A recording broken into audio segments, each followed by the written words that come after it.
Hello everyone, welcome to History and Culture. In August of the year 1900, an allied force from 8 countries, the United States, Britain, France, Russia, Japan, Germany, Italy, and Austria, launched a fierce attack on the city of Beijing, armed to the teeth. Within just a few hours, this well-equipped army easily broke into the city. The siege met with almost no resistance, and Beijing swiftly fell into the hands of foreign invaders. In order to avoid capture, Empress Dowager Cixi, along with a group of nobles, disguised themselves in common clothes and fled to Zetian in disgrace. Before this, Empress Dowager Cixi had been determined to take all the precious treasures from the palace with her. However, her personal power was limited, and she simply couldn't carry all these treasures away.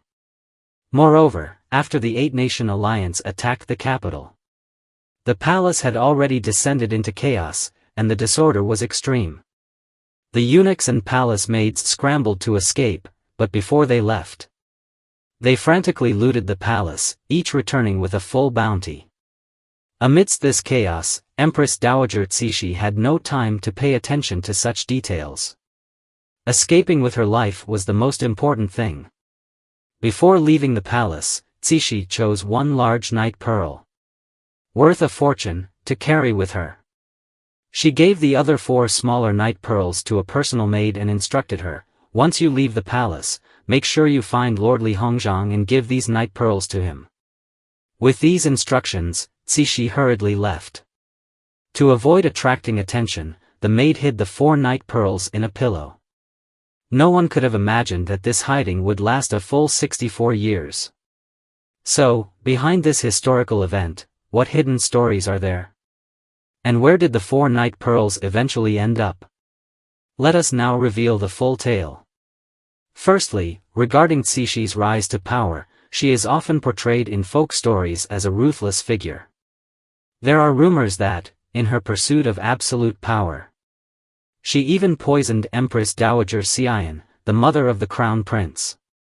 It is said that when Emperor Xianfeng was on his deathbed, he issued an imperial decree to Cixi. The decree stated that if Cixi ever harbored intentions of usurping the throne, Cixi would have the right to execute Cixi. However, although Cixi was aware that Cixi coveted power and had nearly taken over the court after eliminating certain regents, she was kind-hearted and never acted on the decree. Once Cixi learned of this, she devised a plan.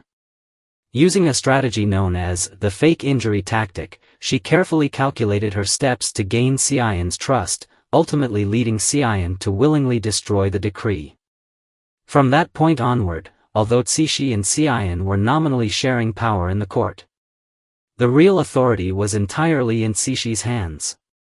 Rumors suggested that the death of Empress Dowager Cixi was also connected to Cixi.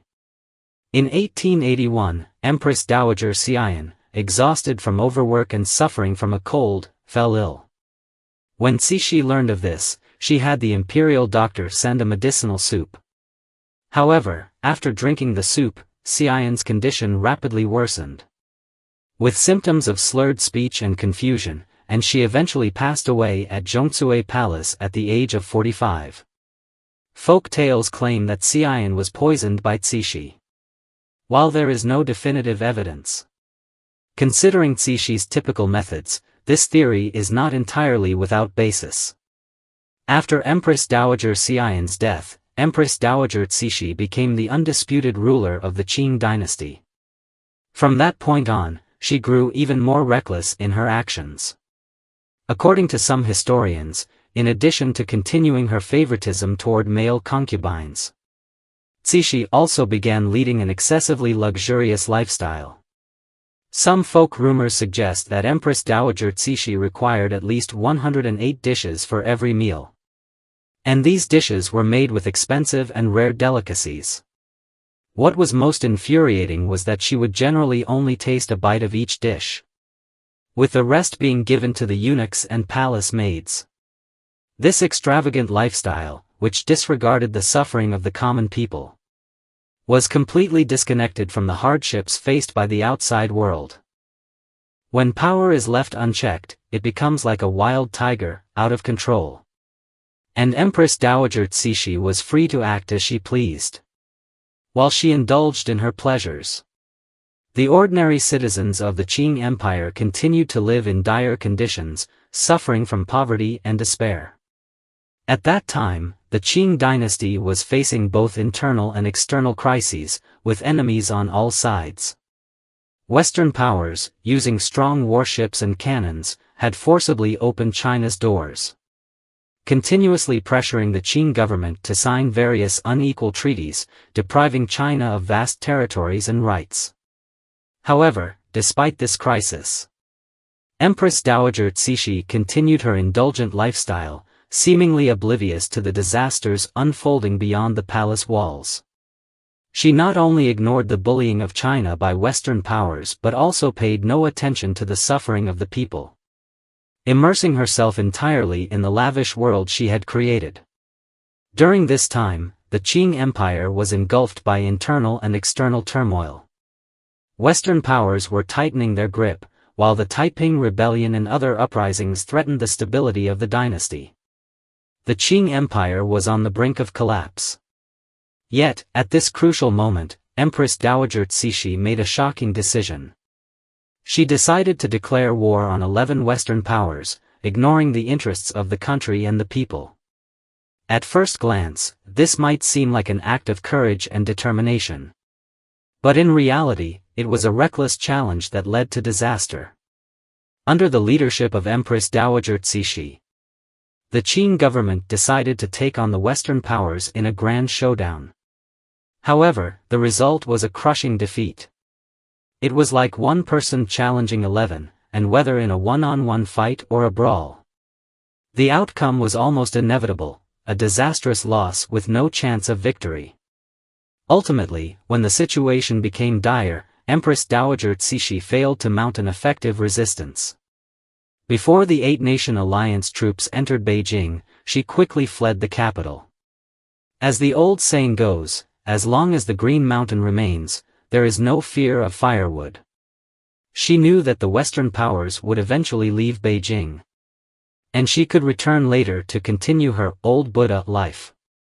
For the people of Beijing, however, this was a catastrophe. The attack by the Western powers led to many civilians being injured or killed, and their immense suffering became the price of Empress Dowager Cixi's irresponsible decisions. It is worth mentioning that, before her first escape, Empress Dowager Cixi had entrusted her 4 most treasured night pearls to a personal maid for safekeeping. The maid hurriedly fled the palace with the pearls hidden in a pillow, trying to find Li Hongzhang to entrust them to him. However, due to the turmoil at the time, she was unable to locate him. Afterwards, when Empress Dowager Cixi returned to Beijing, she never mentioned the night pearls. The maid, upon hearing of Cixi's return, rushed back to the capital.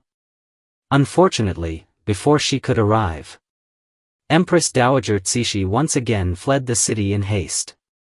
Later, when Empress Dowager Cixi passed away, and the Qing dynasty was on the brink of collapse, the maid found herself living among the common people. On her deathbed, she entrusted the pillow, which had long kept the night pearls, to an elderly couple who had been taking care of her. The couple found the secret inside the pillow and returned the pearls to the state. By this time, the 4 priceless night pearls had been hidden in the pillow for a full 64 years. Some historians have commented that, as times changed, so did people's hearts. In today's materialistic society, many people are willing to sacrifice others for their own interests. Yet, this maid, despite living in hardship, remained faithful to her trust in Empress Dowager Cixi and never sold the precious night pearls. What is even more admirable is that she selflessly handed the cherished treasure to the elderly couple, ensuring that these hidden national treasures were eventually returned to public view. Integrity is a precious quality, and those who uphold it deserve our respect. This maid spent her entire life protecting a secret and silently guarding a national treasure. Her spirit is truly admirable. This is the History and Culture Channel. Liking and subscribing are the greatest help and support to us. Thank you everyone and see you in the next time.